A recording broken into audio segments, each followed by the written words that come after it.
Hello and welcome to Puzzle Master. This is the Puzzle Guy, and in this video we will be taking a closer look at the Krokodil puzzle. This puzzle was designed by Jean Claude Constantin, a famous French puzzle designer who lives in Germany. Difficulty level of the Krokodil puzzle is 8 out of 10 on a Puzzle Master's difficulty scale that runs from 5 to 10. And the goal of the puzzle is to fit all pieces into the crocodile frame. The crocodile puzzle was made from laser-cut wood.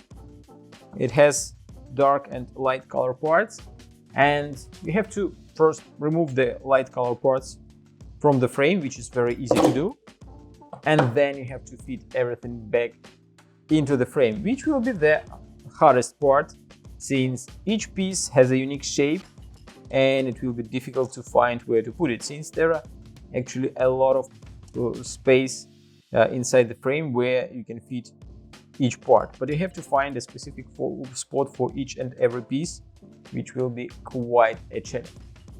If you like the Krokodil puzzle and you wanna buy it, go to puzzlemaster.ca. Thank you for watching. See you next time.